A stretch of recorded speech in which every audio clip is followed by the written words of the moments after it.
Shalom, shalom, boa tarde. Hoje nós estamos no dia 21 de Reshvan, 5.784. A contar da criação, estamos no dia 5 de novembro de 2023, é a Era Comum. À tarde com a Torá, trazendo a Parashá da semana e as suas leituras diárias. Hoje é o primeiro dia da semana, é o primeiro dia para o Shabat. Então, primeiro dia da semana, nova porção dos estudos de Torá. Estamos na porção de Haye Sará, a vida de Sará. Estamos no capítulo 23 de Gênesis e vamos até o capítulo 25, verso 18, com referência a Haye Sará. É o primeiro dia para o Shabat, então não podemos perder a nossa conexão com a redenção. Pois Shabat, como nós refletimos no dia de ontem, nós vimos aí que o Shabat semanal, ele é um exercício de fé realmente para a redenção, porque Shabat, ele representa a redenção, e é exatamente a redenção com a revelação do justo Mashiach a qualquer momento, e a qualquer momento mesmo. Amém, vê, amém. Ok? Então, amados, redenção é algo muito importante que nós precisamos estar conectados, né? E para isso nós estaremos aí, né, juntamente com o nosso emissário Emerson, aqui na Sinagoga Bnei Noach, regional Bauru, nós estaremos aí, né, fazendo um planejamento para que nós possamos, né, termos um envolvimento com o Shabat, né, a noite de Shabat, o dia todo de Shabat, para que nós possamos ter um envolvimento cada vez mais presente, mais forte, com o sagrado dia do Shabat, com o sagrado dia da redenção. E juntos vamos estar aí trazendo para a Sinagoga Bnei Noach Regional Bauru, né, e gravando os vídeos, né, dos estudos sobre redenção. E vamos trazer os estudos sobre redenção, para que nós possamos estar mais conectados exatamente com esse tema, redenção. E por que isso? Porque nós estamos vivendo o princípio da redenção, né? Realmente, o nosso Rebbe Menachem Mendel, ele falou de forma bem categórica e muito bem embasado nas escrituras, que nós somos a 7ª geração, é a última geração do exílio, né? E a primeira da redenção. A última geração da Galut, exílio, e a primeira da Geulah, a redenção. Dentro do aspecto visão judaica, literalmente falando, né? A princípio que é assim mesmo que precisa ser interpretado, a respeito do povo judeu. É a última geração da Galut, do exílio, que ainda se vive nos dias atuais, pois enquanto houver um judeu fora da terra prometida, é exílio, é Galut. E a primeira, realmente, da Geulah, da redenção, ou seja, com o retorno completo e total de todos os judeus de entre as nações para a terra de Israel, a terra prometida. Então, realmente, amados, dentro desse escopo, é a primeira geração da redenção. Por isso, realmente, todo aquele que não crê na redenção, não crê que realmente a terra prometida pertence ao povo judeu, por direito legal e por direito divino, certo? Está fora da sintonia das profecias. E é por isso que nós precisamos estar conectados com a redenção. Então vamos começar a trazer de uma forma mais presente, né, estudos sobre a redenção, né, nos dias de Shabat, o Shabat semanal, com estudos sobre a redenção. O Shabat é redenção. E é um pequeno exercício para para a grande redenção, né, que acontecerá com a revelação do justo Mashiach, e que seja a qualquer momento e a qualquer momento mesmo. Amém. vê. Amém. Ok? E aí nós vamos trazendo os vídeos das gravações, né, dos estudos, para podermos compartilhar na nossa plataforma YouTube, né, Sinagoga Bnei Noach Regional, ok? Dentro desse aspecto aí, né, a primeira coisa, né, só para a gente dar aí uma pequena visão, né, daquilo que ou faremos, né? Então, a redenção, né? Então nós precisamos primeiramente entender redenção. E aqui, né, fica aqui apenas uma introdução ao tal tema. Então, a resposta de fato para a palavra redenção, então nós temos aí, segundo o nosso Rebbe Menachem Mendel, né? Redenção é a luz no fim do túnel. Redenção é Deus nos dizendo que a razão pela qual ele criou o universo vai de fato prevalecer, que a bondade vai triunfar e que nossas vidas podem ser significativas. A redenção é parte integral tanto do plano de Deus quanto da vida humana. Sem redenção, nossas vidas seriam de fato sem sentido, um infinito túnel de escuridão, com pouca consciência de uma existência diferente e nenhuma esperança de algum dia alcançar a luz, né? Então, dentro dessa pequena introdução, o que o nosso Rebbe Menachem Mendel traz para nós é que realmente a redenção é onde está a verdadeira luz. Por enquanto, nós temos apenas, de forma opaca, né, o brilho da luz.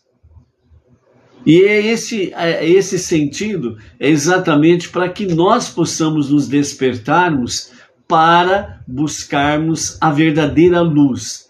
Então, enquanto nós estamos aqui trabalhando para trazermos luz divina, presença divina, é para que o mundo seja transformado para ser a moradia de Deus.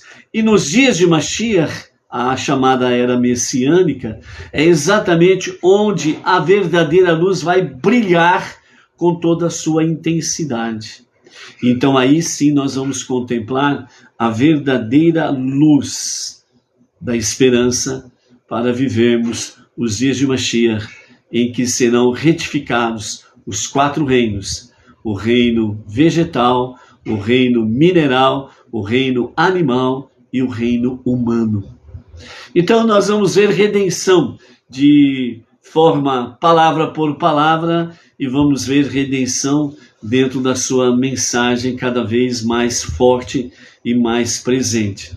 Porque, amados, nós estamos vivendo momentos em que a questão da escuridão, ela é uma realidade que está aí.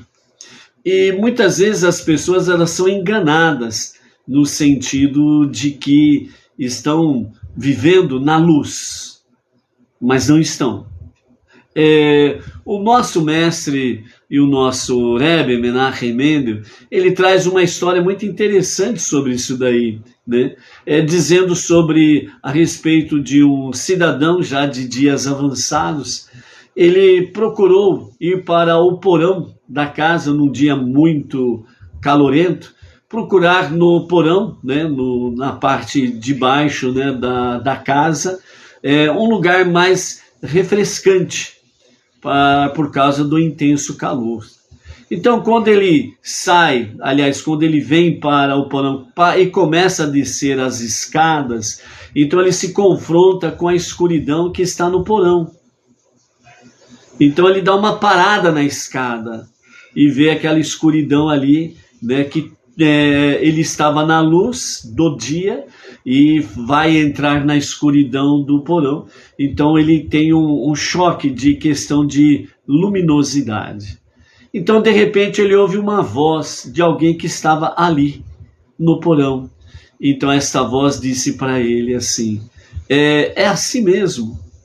Quando a gente sai da luz e vem aqui para a escuridão do porão, No princípio levamos um choque, mas não se preocupe. Daqui a pouco a sua visão vai se normalizando e você vai ver que realmente você pode enxergar aqui na escuridão. Então aquele senhor que estava descendo as escadas, ele parou, fez menção de dar meia volta, e aquela voz daquele personagem que ali estava disse: "O que você está fazendo?" Ele disse, respondendo àquela voz: "A escuridão, ela sempre será escuridão. O problema é quando você se acostuma com a escuridão e acha que está na luz." E ele foi embora. Voltou para o dia. Ou seja, amados, nessa introdução, a mensagem do nosso Rebbe e o que nós podemos entender aqui é que, na realidade, os dias que nós estamos vivendo, ela ainda é escura. Ainda estamos na escuridão da Galut, do exílio, seja o exílio judaico, literalmente falando, fora da terra de Israel, e o exílio para as nações, ou seja, o exílio da verdadeira luz que há de brilhar nos dias da redenção final, com a revelação do justo Mashiach. Isso significa o que para nós, não judeus? Significa que muitas pessoas estão acostumadas com esta escuridão dos dias, achando que é luz, e não querem a redenção, não querem a revelação da verdadeira luz. Então acha que aqui está bom, como aquele homem que estava no fundo do porão, e achando que tudo era normal, que a escuridão era a sua luz, que ele se habituou na escuridão e pôde enxergar dentro da escuridão ali o seu ambiente. E ele se habituou achando que a escuridão é luz. Então, os dias que nós estamos vivendo, amados, é exatamente este. O sistema e o mundo que aí está realmente na escuridão. Por isso que quando você vê atos de maldade, eles são manifestados com grande violência, com muita crueldade, com muita perversidade. Porque o mundo ainda está na sua configuração de escuridão, e as pessoas estão acostumadas a isso e acham que é isso mesmo. Acho que nada vai se resolver, que morreu, acabou, não existe vida após a morte, As pessoas estão se habituando a esta escuridão e não buscam a verdadeira luz. Por isso, o estudo da Torá, o estudo dos 5 primeiros livros da Bíblia, é exatamente para nos tirarmos desta configuração do sistema perverso, maligno, das forças destrutivas, das forças do mal, que querem fazer com que você creia que realmente a vida está legal, está tudo bem. Não precisa se preocupar e nem buscar dias melhores, porque não haverá dias melhores. É viver, é nascer, crescer, morrer e pronto. Não. É exatamente ao contrário ao que a Torá traz para nós, os 5 primeiros livros da Bíblia. Então, por isso, nós precisamos andar na luz da Torá, para podermos expandir esta luz da Torá, para que as pessoas percebam que realmente, fora da Torá, fora dos 5 primeiros livros da Bíblia, só há escuridão. Que ela vem disfarçada como uma luz, parecendo uma luz, mas na realidade não é a verdadeira luz. Então, por isso, redenção é algo que precisa mexer, de fato, conosco.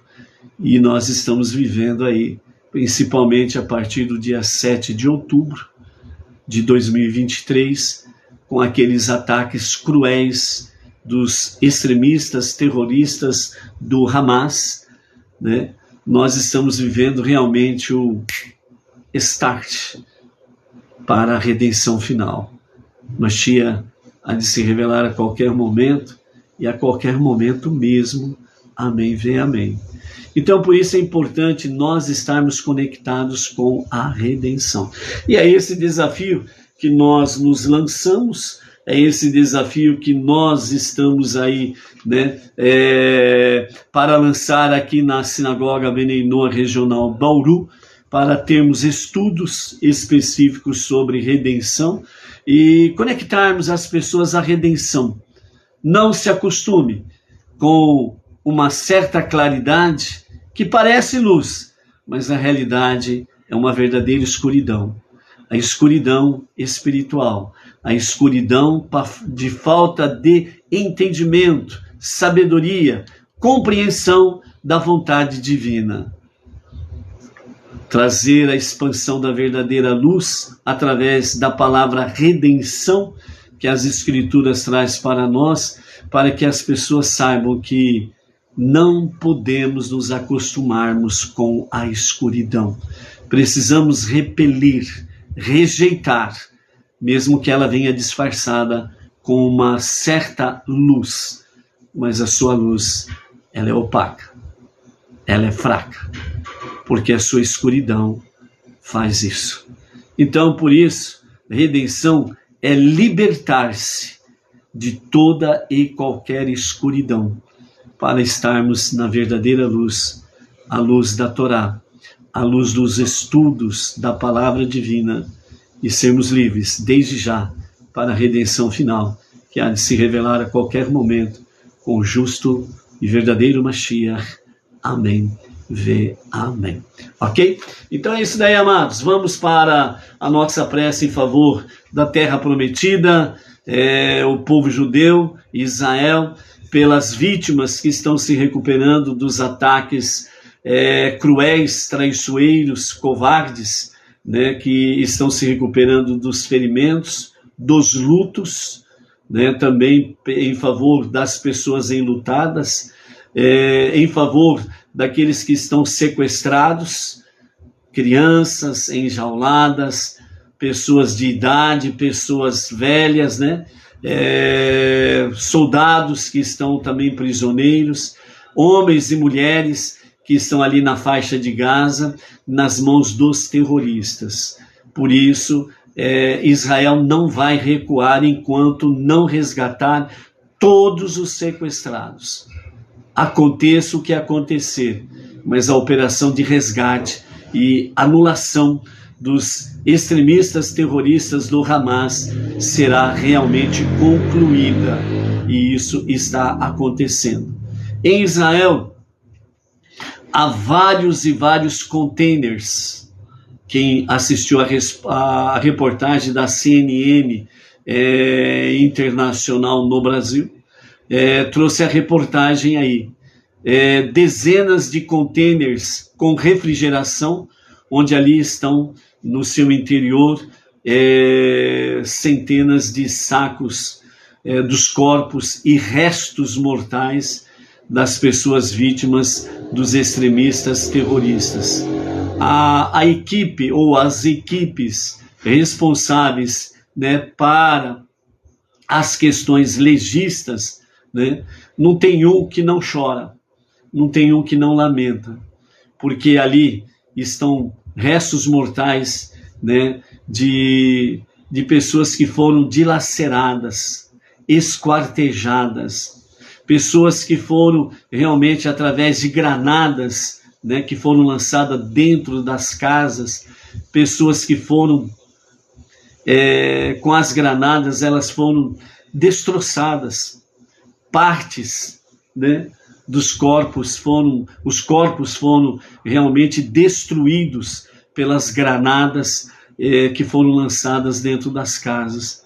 Então ali os restos mortais são realmente algo terrível. As equipes que sempre trabalharam com as questões de resgatar corpos, trabalhar com os corpos, porque existe uma lei judaica muito rígida no sentido de tratar o corpo judeu na sua morte, para que possa ter a honra, a decência de um sepultamento digno, né?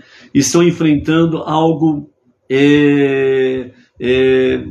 é simplesmente assim, algo terrível, uma experiência terrível que eles estão passando. Não tem um que não chora das equipes, porque realmente ali os corpos judeus, né, dos judeus, eles são sepultados fora do caixão, direto na terra.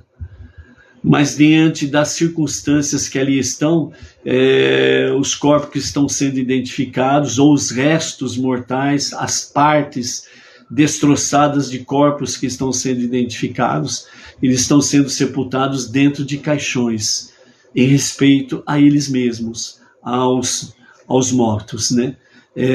Porque realmente foram dilacerados. Mulheres que simplesmente, ao serem estupradas pelos terroristas, as suas pernas foram quebradas para que elas não pudessem reagir fechando as pernas.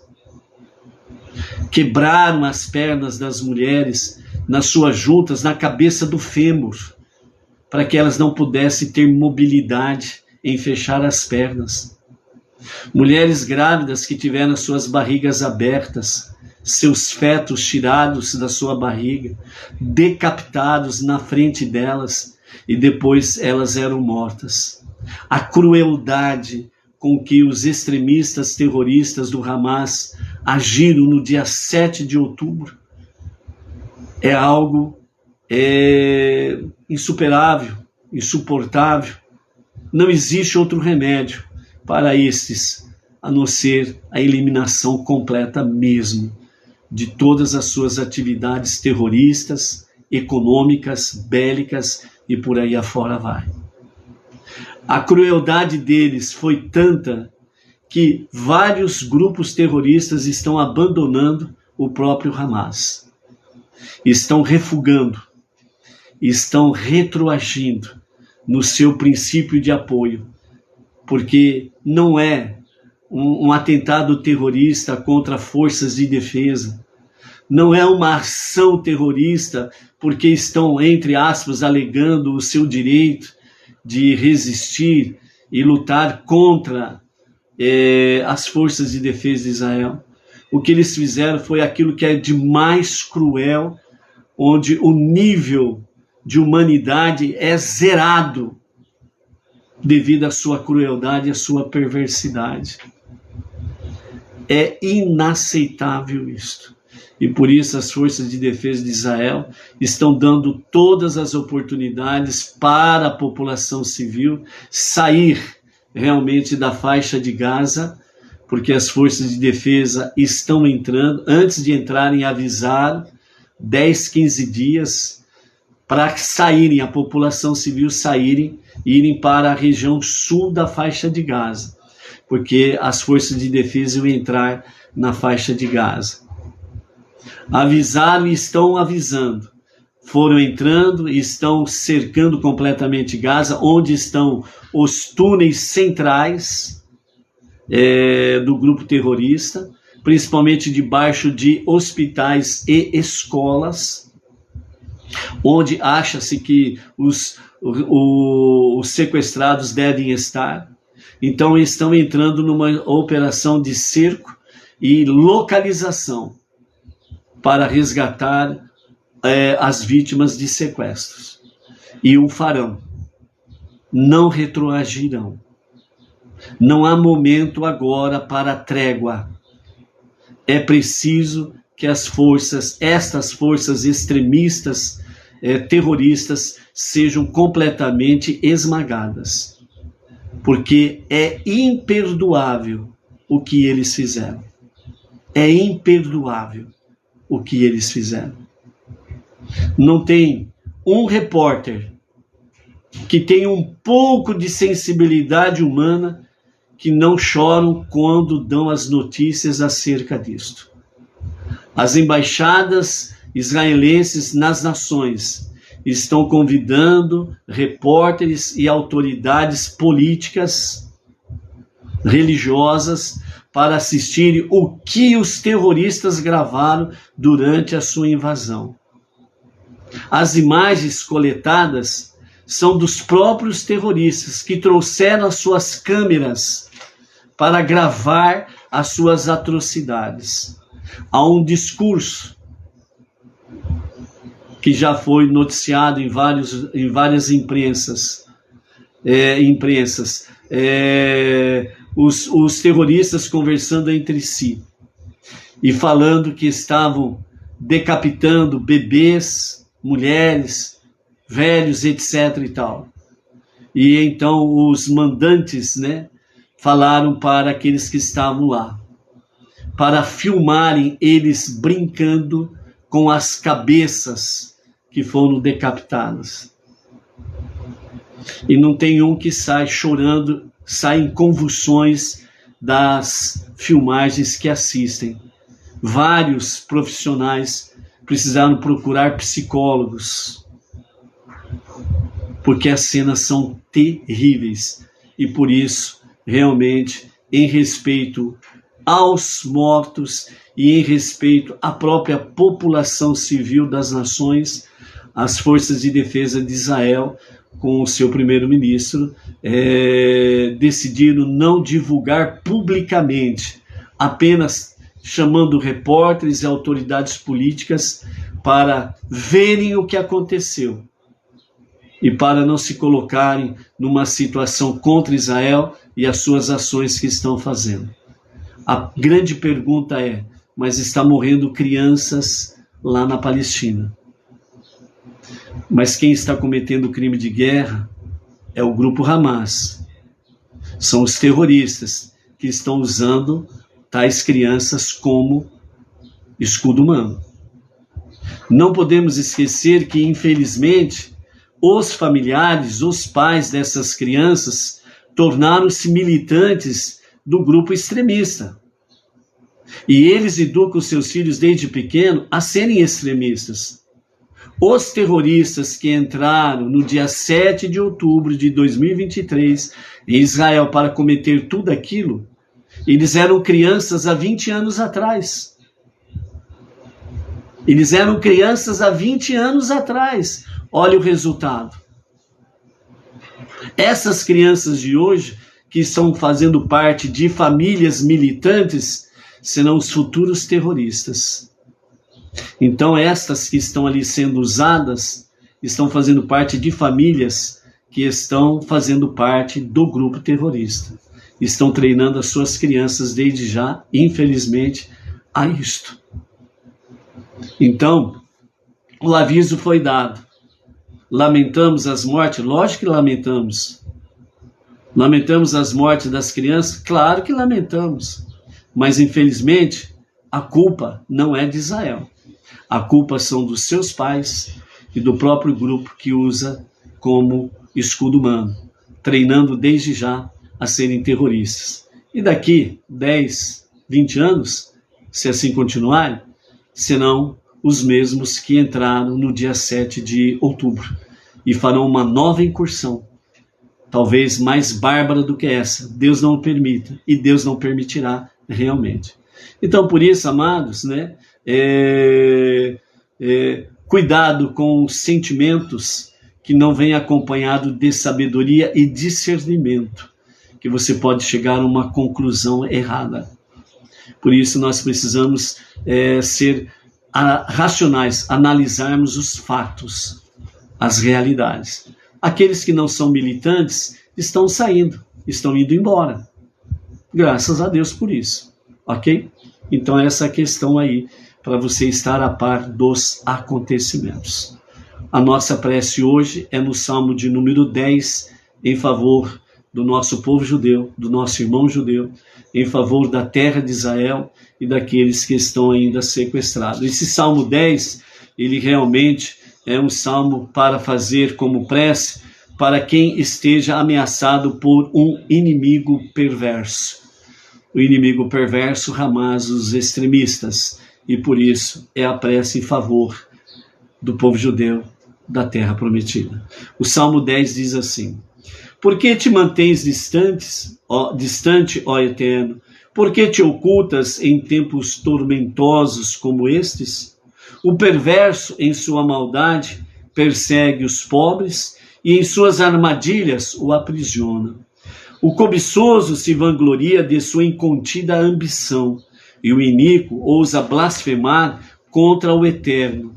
Em seu orgulho, diz o malévolo, ele não me julgará. Deus não existe. Este é o seu pensamento. Bem-sucedidos parecem ser seus caminhos. De teus julgamentos se distanciam. Seus inimigos ele despreza.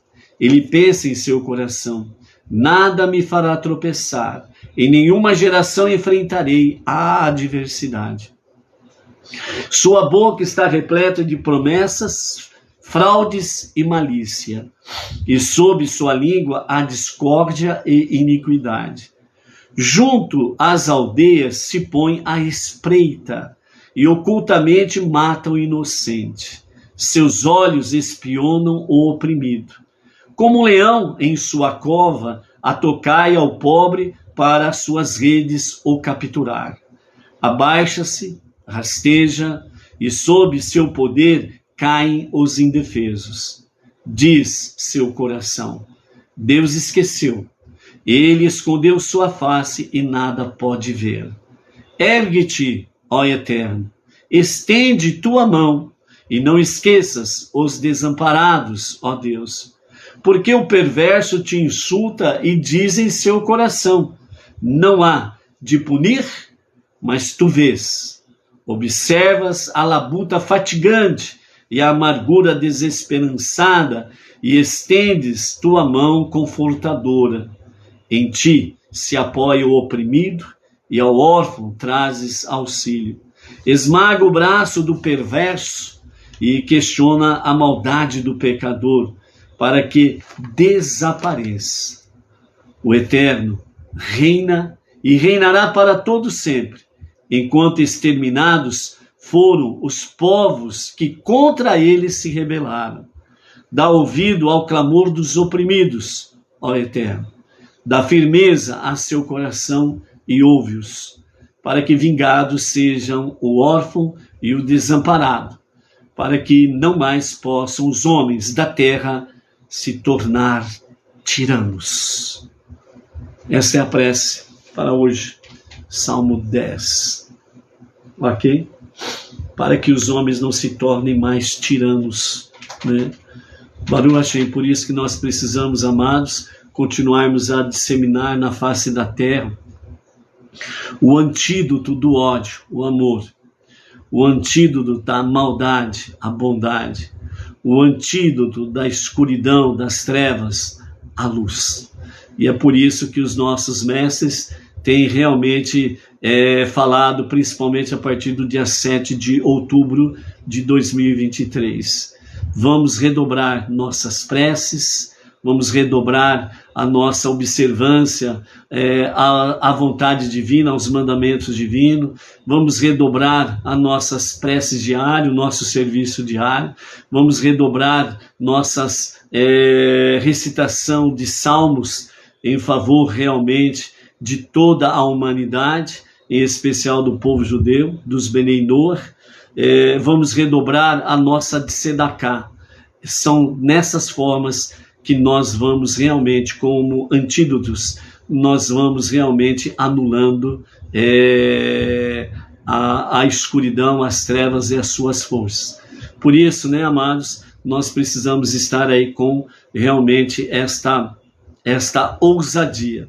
Não é momento de recuar, né? Se você recua, se você está aqui e as trevas estão aqui com os seus jumentos e cavalos e camelos, né? Se ele vem e encontra a resistência e a resistência continua empurrando as trevas, elas vão se afastando. Mas se as trevas vêm com os seus asseclas e você recua, justificando, entre aspas, medo, pavor ou alguma coisa semelhante, então você recua. Ao você recuar, você cria uma brecha. Esta brecha, as trevas vêm e tomam conta. Ou seja, todas as atitudes das trevas com os seus asseclas avançam. E aí você será, sem sombra de dúvidas, esmagado pelas trevas. É por isso que nós não podemos recuar. E é por isso que as forças de defesa de Israel não irão recuar. até que o inimigo seja completamente anulado e que todas as vítimas sejam devidamente resgatadas e retornem para casa. Ok? Para um bom entendedor, um pingo é uma letra. Para o militante, nem a palavra inteira escrita, desenhada, ele consegue compreender, porque ele não consegue ver além de um palmo, além do seu nariz. Entendeu? Essa é a diferença do sábio, do entendido, daquele que busca conhecimento à luz dos olhos de Hashem, à luz da sua palavra, né? E aquele que é massa de manobra. Baruch Adonai do reino Melech Haolam, Shiakonim Amid. Primeiro dia da semana, primeiro dia para a nova Parashá. Estamos aí na Parashá Haye Sará, ou seja, a vida de Sara. Os nossos mestres trazem para nós a introdução à Parashá dizendo Haye Sará, quer dizer a vida de Sara. Um nome impróprio ao que parece para uma Parashá que descreve os eventos que se seguiram ao falecimento de Sará, como esse nome reflete o tema da própria Parashá, Haye Sará, ou seja, a vida de Sará. Ok? Então, isso, segundo os nossos sábios, ensina que realmente Sará, ela faleceu após a Akedah, o atamento, né, de Yitzhak. Então, Sará, ela recebeu duas notícias. Primeiro, segundo os nossos mestres, ela recebeu a primeira notícia que o seu filho, Yitzhak, realmente seria levado ao monte para ser sacrificado. Então, essa notícia realmente da pretensão da morte do seu filho trouxe um grande choque ao seu coração, à sua vida. E, em seguida, né, ela recebeu a notícia que não aconteceu, que realmente o seu filho foi poupado. Então houve um segundo choque. Primeiro, uma grande tristeza. Segundo, uma grande alegria. E então os sábios dizem que o seu coração não suportou esses dois extremos e ela acabou falecendo.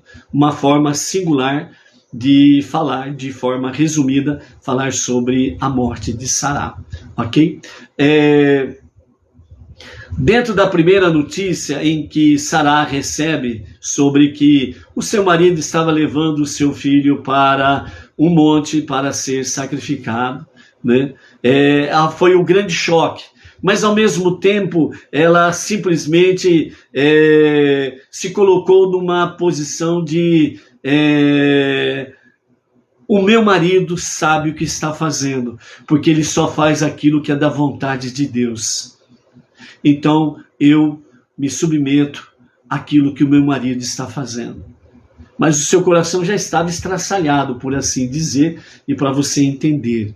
Mas, ao mesmo tempo, veja a posição da mulher sábia, que conhece muito bem o seu marido, que conhece muito bem o seu filho. O seu filho já estava, não com uma idade de criança, como muitas vezes é relatada por aí. O seu filho já era adulto. O seu filho já tinha cerca de 37 anos. E então, vejam bem, ele poderia realmente repelir o seu pai e fugir. Mas ela sabia muito bem quem era o seu marido e quem era o seu filho. Uma esposa que conhece o marido, uma mãe que conhece o filho, uma mulher sábia que edifica o seu lar e sabe realmente que o seu lar anda no caminho de Hashem, no caminho do Eterno. E como uma pessoa que tem um coração bondoso, recebe um choque terrível, mas ao mesmo tempo ela sabe que o que está sendo feito é segundo a vontade divina, pois o seu marido não faria absolutamente nada fora da vontade divina.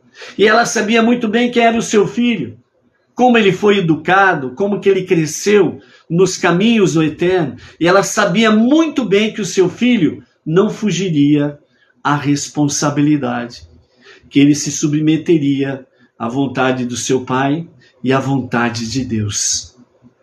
Então ela sabia que o seu filho, ele não iria fugir, ele não se acovardaria, ele não iria se esconder. E quando ela recebe a notícia que o seu filho foi poupado, uma grande tristeza, uma grande alegria, isso o seu coração não suportou e ela faleceu. Mas vejam bem que os nossos sábios trazem para nós que a Paraxá, ela não traz a morte de Sara, ela traz a vida de Sara. Então a vida de Sara é o tema da Paraxá. E dentro desse mesmo aspecto, o que nós temos aí diante dessa realidade? A vida, ela não se encerra com a morte física, ela continua. E é por isso que a Paraxá, a porção da semana, chama a vida de Sara.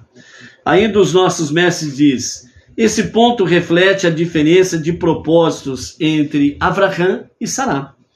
Abraham estava disposto a matar seu filho e levou a cabo todo o processo com alegria, pois sabia que era a vontade de Deus. Ele estava contente por uma espiritualidade que exige que a pessoa negue o mundo, libertando-se da existência comum. Este era Abraham. Por outro lado, Sara não pôde assimilar essa ideia, uma vez que seu objetivo era servir a Deus dentro do mundo, não fora do mundo. Até onde Sara podia entender, a alma de Yitzhak precisava ficar em seu corpo, de forma que ele pudesse fazer do mundo um lugar melhor, mais sagrado para se viver. Assim, o propósito de Sara em vida foi mais habilmente expresso através dos eventos que vamos encontrar nessa Paraxá, quando dois elementos fundamentais da nação judaica foram estabelecidos dentro do mundo pela primeira vez. No primeiro sentido, o povo judeu, que é representado exatamente pela vida de Yitzhak, e era isso que Sara tinha a visão profética.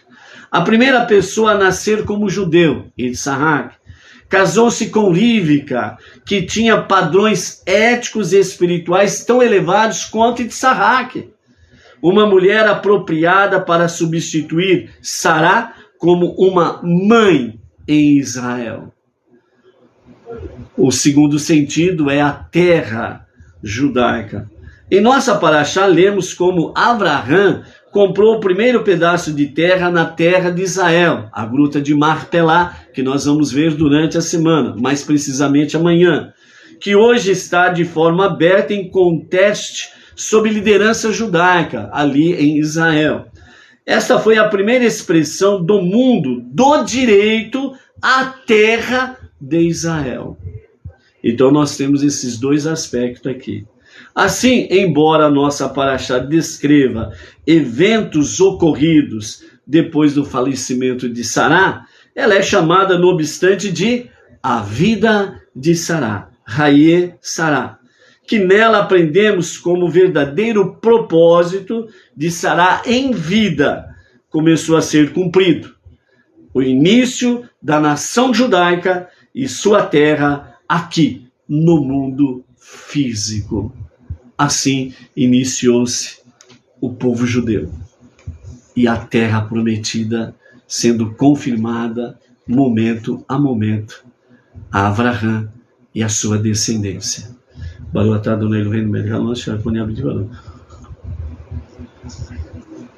Eu acho que já fiz até a bênção, né? Mas não tem problema, bênção a mais nunca é demais, né? Então, amados, né, nesse aspecto aqui nós temos a nossa introdução sobre a questão de Haye Sara, né? E o Midrash nos fala exatamente sobre a perfeição da vida de Sara, né? Ou Sará, como está escrito aqui, né? Na nossa Paraxá, né? Segundo o Midrash, traz para nós dois aspectos sobre a questão dos dois modos diferentes com o detalhe da vida de Sará. O primeiro, perfeição em cada detalhe, isto é, cada dia de sua vida foi perfeito. E o segundo detalhe, sua vida como um todo foi perfeita, ou seja, uma perfeição global, né? Então, o que nós encontramos aqui segundo o Midrash? Segundo o Midrash, os nossos sábios trazem para nós que existe, de fato, uma diferença prática nessas duas abordagens, ou nesses dois modos diferentes que a vida de Sará reflete, a questão da perfeição de Sará. O primeiro, a perfeição em cada detalhe, ou seja, cada dia da vida de Sara foi perfeito. Ou seja, todo dia a vida de Sara era perfeito. E o segundo detalhe era exatamente sobre a vida como um todo foi perfeito. Ou seja, uma perfeição global. Não que seja no sentido que todo dia foi perfeito, mas no todo foi perfeito. Então, nesse aspecto aqui, o Midrash traz para nós a situação de um Baal Teshuvah. O que é um Baal Teshuvah? Uma pessoa que se torna observante após um período de não observância. Ou seja, Baal Teshuvah, o mestre do retorno, ou o senhor do retorno. Baal, senhor, Teshuvah, retorno. Um retorno a Deus para um verdadeiro e genuíno arrependimento. Isso é Teshuvah, ok? Então o Baal Teshuvah, ele é o senhor da Teshuvah, é o senhor do arrependimento, ok? Claramente, o Baal Teshuvah não possui o tipo A do detalhe da vida de Sara, que era o quê? Cada dia de sua vida foi perfeito. O Baal Teshuvah não. Todo dia é perfeito. O Baal Teshuvah não tem esse nível A de Sará. Mas ele tem o nível B. Qual que é o nível B? É o nível de uma perfeição global. Ou seja, sua vida como um todo foi perfeita. Que significa para o Baal Teshuvah que é esse segundo detalhe na realidade do Baal Teshuvah. Que é exatamente o quê? O Baal Teshuvah, ele não vive todo dia um modo de vida perfeito, como Sará viveu. Mas o Baal Teshuvah, ele tem os seus altos e baixos. Um dia está legal, outro dia não está legal, né? Ou seja, o Baal Teshuvah é aquele que erra, falha, peca, mas faz Teshuvah. Ele faz um retorno a Deus para um verdadeiro e genuíno arrependimento. Então nós somos Baal Teshuvah. Por quê? Porque o nosso dia de ontem não foi perfeito. Mas ao analisarmos o nosso dia de ontem, ou os nossos dias anteriores, nós vimos o quanto falhamos, o quanto erramos, o quanto pecamos. E hoje nós fazemos Teshuvah, um retorno a Deus para um verdadeiro e genuíno arrependimento. Então aí nós nos tornamos perfeitos diante de Deus. Por isso que fala que o segundo detalhe é uma perfeição global. Ou seja, é no seu todo. E não cada dia uma vida perfeita, como foi a vida de Sará. Então, esse é o aspecto que o Midrash traz para nós dentro dessa visão, desses dois detalhes aí. Rashi, ele diz assim: o relato da morte de Sará foi registrado depois da amarração da Yitzhak, a Akedah, para o sacrifício. Porque ao ouvir a notícia sobre a Akedah, que seu filho estava pronto para ser imolado, e quase foi realmente, sua alma saiu de seu corpo e ela morreu, né? Então, Rashi, ele faz de uma forma bem resumida essa questão questão de Sará, ok? Mas aqui eu quero trazer para os amados, né, o que o nosso Rabino Yitzhak Ginsburg, ele traz com mais detalhes, né, junto com os comentários de Rashi, sobre a questão que fala o versículo de número 1 do capítulo 21.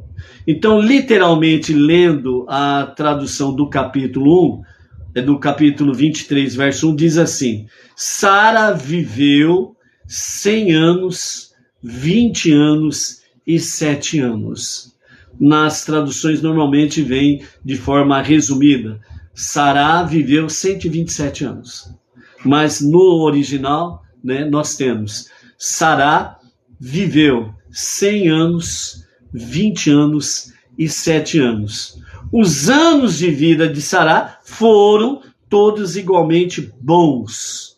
Sara morreu em Criat Arba, também conhecido como Hebron, na terra de Canaã, onde está lá a gruta de Marpelá, na qual Abraão comprou legitimamente, né? E depois ficou uma possessão eterna para o povo judeu, ok?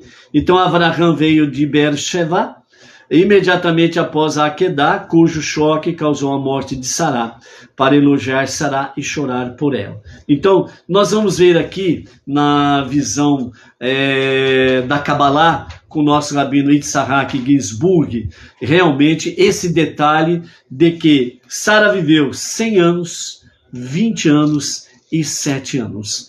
Então, o primeiro judeu a falecer foi Sará, a primeira matriarca.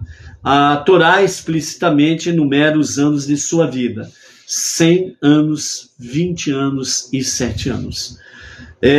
Dessa forma, trazendo realmente significados profundos para a nossa reflexão.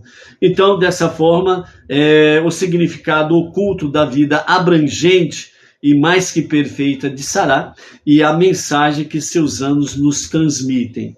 Então, Sara, 127 anos, o significado revelado.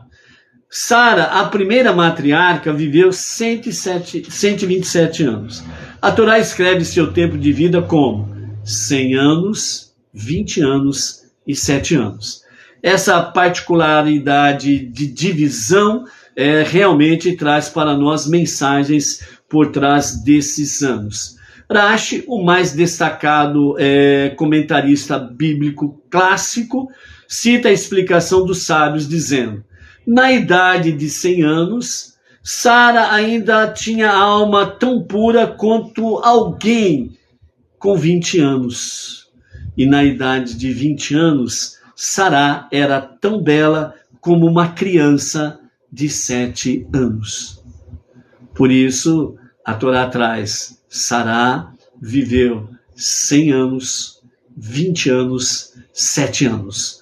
100 anos, correspondendo realmente que ela tinha uma alma pura como uma menina de 20 anos. Na idade de 20 anos, Sara era tão bela como uma criança de 7 anos. Por isso, todos os dias de vida de Sara foram perfeitos. A Kabbalah e a Hassidut explicam que os primeiros 100 anos da vida de Sara, que corresponde a 10 vezes 10, corresponde à perfeição de Sara no nível de Keter.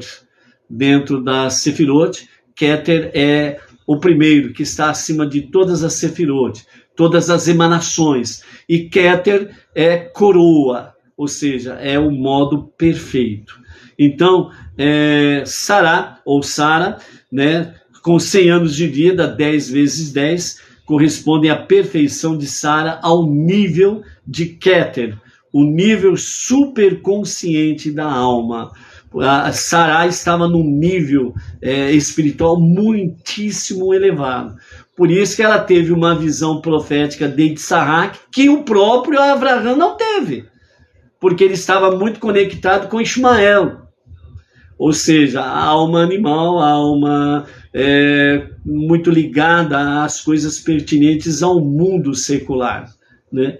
E Sara não, estava no nível mais espiritual, e ela pôde ver realmente uma visão profética a respeito de Yitzhak, e que Ismael seria pernicioso para Yitzhak. E foi onde que ela disse a Abraão: manda Agar e o seu filho embora, que ele é pernicioso para o nosso filho, e ele não vai herdar com o nosso filho. né? Então, a visão profética, justamente por causa disso. Enquanto que os 20 anos seguintes da vida de Sara, que corresponde 2 vezes 10, corresponde à sua perfeição nas duas faculdades intelectuais da alma, Rohma e Biná, que é exatamente o que? Sabedoria e compreensão, ok? Então, o nível elevado que ela tinha nesse sentido também.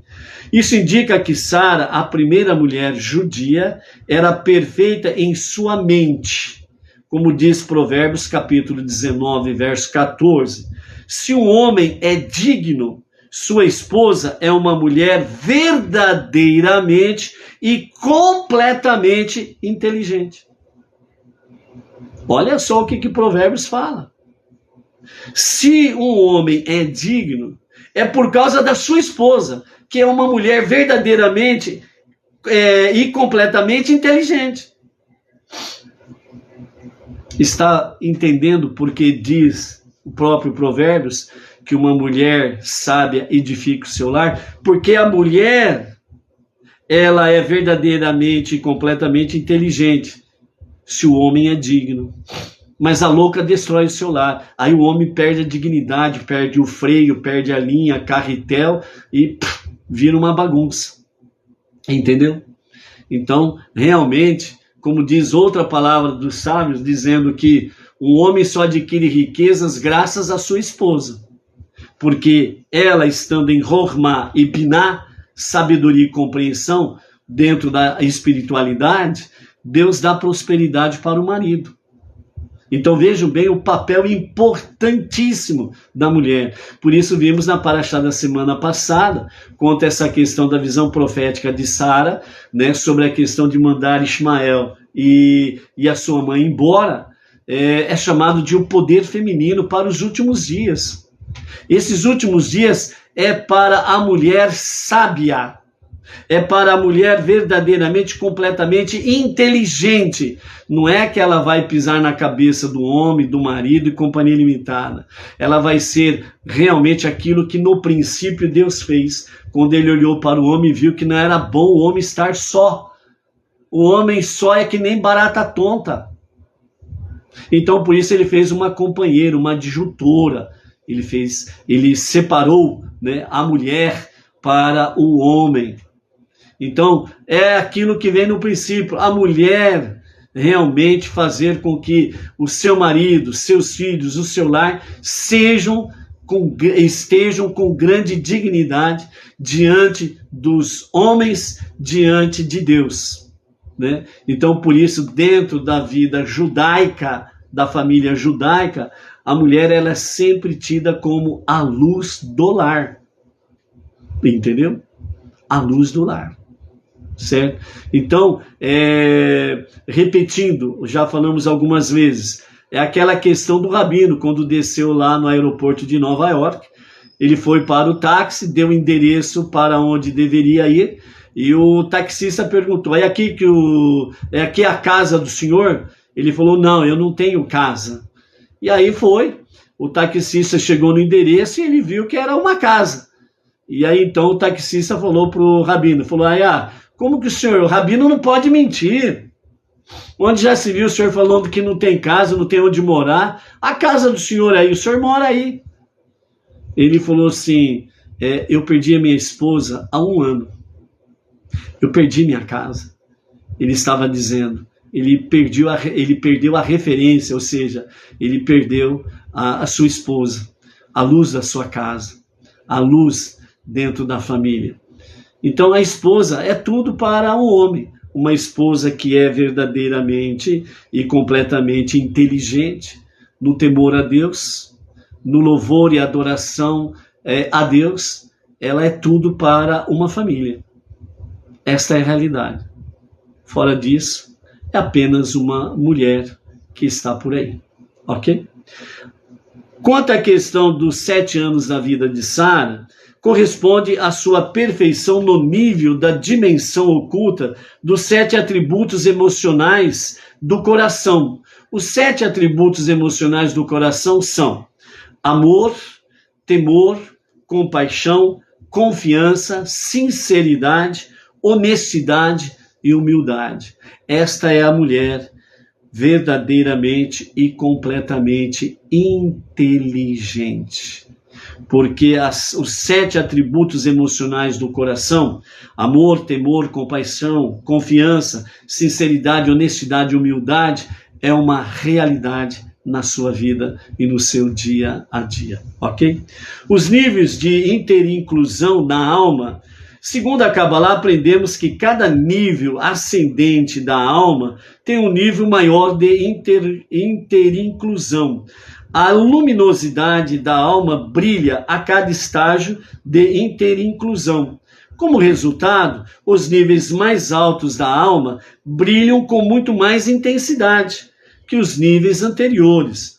O versículo sobre a idade de Sara ilustra este ponto, ou seja, matematicamente, diz assim, segundo o nosso rabino Yitzhak Ginsburg, 7 é 7 vezes 10, ou seja, 7 vezes 10 elevado à potência 0, né, que corresponde a 1. Não há interinclusão de 10 em 7. Ao invés disso, o 7 se destaca sozinho, ao nível de 20.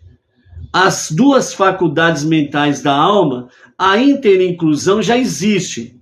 20 é 10 a primeira potência. Assim, em cada uma das potências da alma, há a interinclusão de todas as 10 potências da alma. Ao nível 100 de Keter, existe uma dimensão adicional de interinclusão. 100 é 1 vezes 10 ao quadrado. Neste nível celestial da alma, existe uma dupla manifestação de todas as 10 potências intrínsecas da alma.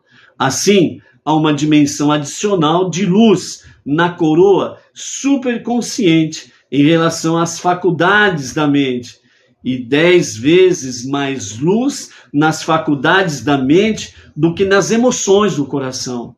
O tempo de vida de Sara reflete o brilho de sua alma. As luzes das potências de sua alma brilham em todos os níveis de perfeita interinclusão. Ou seja, tudo aqui está dentro de 7, 1 e 10. 7, aquilo que se completa. 10, aquilo que se torna perfeito. 1, aquilo que é único. A vida de Sara é isso. Então, por isso, sintetizando o corpo e a alma da Torá. Segundo a Kabbalah, o nível oculto da Torá, é a alma. A alma da Torá é o nível oculto dela. Ou seja, nós precisamos, quando estudamos a Torá, quando estamos estudando a Torá, nós precisamos entrar na alma da Torá. O que significa isso? Não é você ler, não é só ouvir. Nós precisamos entrar na alma da Torá, ou seja, nós precisamos estudar a Torá e não ler a Torá. Nós precisamos estudar a Torá para entrar na sua alma. É Deus que vai te levar a esta alma da Torá. Vai depender de você. Ou seja, você precisa realmente buscar o estudo da Torá realmente com estas 7 emoções. Vamos repeti-las? As 7 emoções do nosso coração: amor, temor, compaixão, confiança, sinceridade, honestidade e humildade. Se você busca o estudo da Torá desta forma, Deus ele vai te levar para a alma da Torá, para você compreender a Torá. Ok? Então, quando você estuda a Torá junto com os comentários de Rashi, Maimônides, né, do nosso Rebbe e de tantos outros sábios, quando você estuda, não quando você lê, quando você estuda, você vai entrando na alma da Torá. E quando você deixa de ouvir para escutar, então aquilo vai entrar de fato no seu intelecto, na sua mente, na sua alma. E você vai para a alma da Torá. E você vai compreender coisas preciosas que, segundo a sua capacidade, segundo a sua espiritualidade, Deus vai permitindo você conhecer, você desvendar estes segredos. Por isso, a Kabbalah diz, o nível oculto da Torá é a alma da Torá. Ela dá vida ao nível revelado, que é o nível revelado da Torá. Qual que é o nível revelado da Torá? É o corpo, ou seja, a escrita. A escrita da Torá é o corpo. Então, quando você, segundo a Kabbalah, que o nosso Rabino Yitzhak Ginsburg traz, né, o nível oculto da Torá é a alma, ou seja, é a intimidade da Torá. É a forma interna da Torá. É você adentrar a intimidade da Torá. E a Torá, qual é o corpo dela? É a escrita. É a escrita da Torá. É aquilo que nós falamos essa semana, né? É o fogo negro no fogo branco. O que é o fogo negro no fogo branco? Então, o fogo negro são as letras do Aleph Beit, o alfabeto hebraico, com o qual é escrita a Torá. Então é o fogo negro. Por isso que a Torá sempre é escrita com tinta preta. E qual é o fogo branco? É o pergaminho, aonde é escrito com tinta preta, o fogo negro, a Torá. E o que significa isto? O fogo branco, o pergaminho, representa a nossa vida, representa o nosso coração, onde a tinta preta, o fogo negro, vai escrever a Torá em nossos corações e em nossas mentes. É o fogo branco. Então o fogo branco e o fogo negro se unindo para trazer as revelações da Torá. E é por isso que você, nós não podemos simplesmente ler e ouvir a Torá. Nós precisamos estudar e escutar a Torá para podermos ser levados a níveis mais elevados, mais profundos, realmente, da Torá. Ok? Então, segundo o nosso Rebbe Lubavitch, aprendemos que tanto as interpretações reveladas como as ocultas de um versículo devem ser relacionados e sintetizados, né? Então, por isso, fala sobre a alma e o corpo da Torá. A anulação do seio. A ética dos pais, Pirkei Avot, os nossos sábios explicam que quando uma pessoa atinge a idade de 100 anos, ela se torna nula, como se já tivesse falecido. Mesmo que a pessoa ainda viva, ela experimenta a vida fora do domínio da conexão humana normal com os assuntos materiais. Esse nível de total anulação da consciência terrena, experimentada aos 100 anos, é a manifestação plena da coroa em sua alma. A coroa é o nível de luz acima dos vasos. Ela não se relaciona com a realidade como a experimentamos outrora. Em vez disso, no nível da coroa, Keter, a experiência da alma é a pura consciência de que Deus é tudo e tudo é Deus, acima da visão da realidade, como percebida pelos nossos sentimentos físicos. Aos 100 anos, uma pessoa não é mais enganada pelos seus sentimentos e emoções. Ela revela plenamente a sua coroa. Porque teve sucesso em atingir essa total anulação, ela é pura e sem imperfeições, como uma pessoa de 20 anos. Então vejam bem, dentro da anulação dos 100 anos, o que o nosso Rabino traz para nós, certo? Quando a pessoa atinge a idade de 100 anos, ela já está acima de tudo. Ela não é enganada mais pelas suas emoções, pelos seus sentimentos. ela adquire uma sabedoria fora de série. Então, as questões seculares e materiais não têm mais valores. Então, ela tem uma consciência mais plena de Deus, onde chega nesse sentido de que tudo, Deus é tudo e tudo é Deus. Por isso fala sobre a vida de Sara, 100 anos, ok? Quanto à pureza dos 20 anos, somente quando a mente da pessoa estiver totalmente desenvolvida, ela poderá ser considerada responsável por suas ações. Este pleno desenvolvimento das faculdades mentais ocorre aos 20 anos. É quando, então, a pessoa é responsável por seus pecados. Até a idade de 20 anos, a pessoa ainda é imatura e não responsável por seus pecados. Sara era pura aos 100 anos de idade, como uma pessoa de 20 anos que nunca era responsável pelos seus pecados. Apesar de sua mente estar totalmente amadurecida, ela mereceu não pecar. Sua pureza emanava não de uma imaturidade, mas dos poderes perfeitos e maduros de sua alma. Né? Então, esta é a questão sobre a pureza dos 20 anos.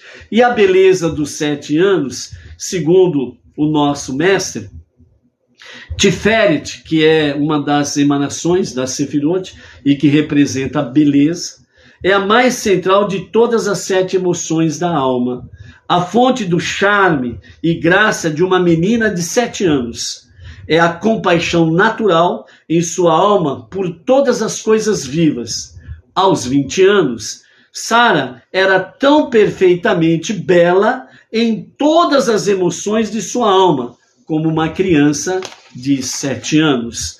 Então, esta é a questão de Sara viveu 100 anos, 20 anos e 7 anos. E 7 anos fala exatamente sobre Tiferet, a beleza, é a mais central de todas as emoções,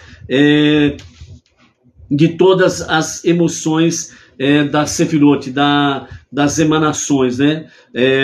Das emoções do coração, ok? Então, nesse sentido que nós temos aqui, Sara, 100 anos, 20 anos, 7 anos, 100 anos, nível da coroa, anulação total a Deus, sem máculas ou pecados.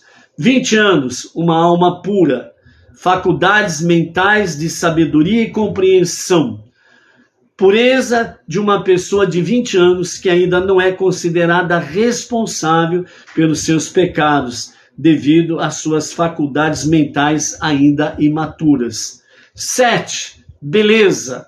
7 poderes emocionais da alma, compaixão por todas as coisas vivas e fonte da beleza de uma criança. Ou seja, Sara, com 120 anos, 127 anos de idade, ela era tudo isso. Ela era Sara com 127 anos, ela era aquela criança de 7 anos. Sara com 127 anos, ainda ela era aquela alma pura dos 20 anos.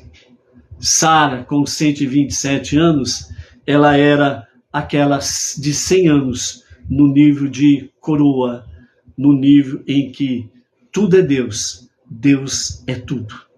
Assim foram os dias de Sara. Todo dia foi perfeito na vida de Sara. Que seja essa primeira matriarca, seja cada vez mais, sem sombra de dúvidas, um verdadeiro espelho para toda a mulher, seja ela judia ou não judia.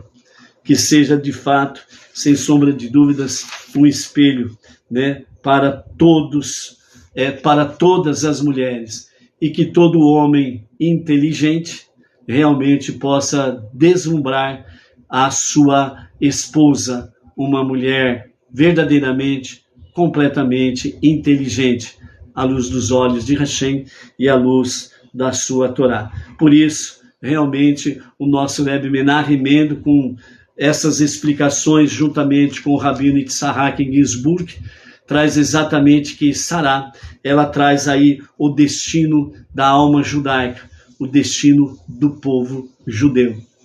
Então, por isso, realmente, a aliança que Deus fez com Abraão, confirmando aí, né, com a vida de Sará, é eterna.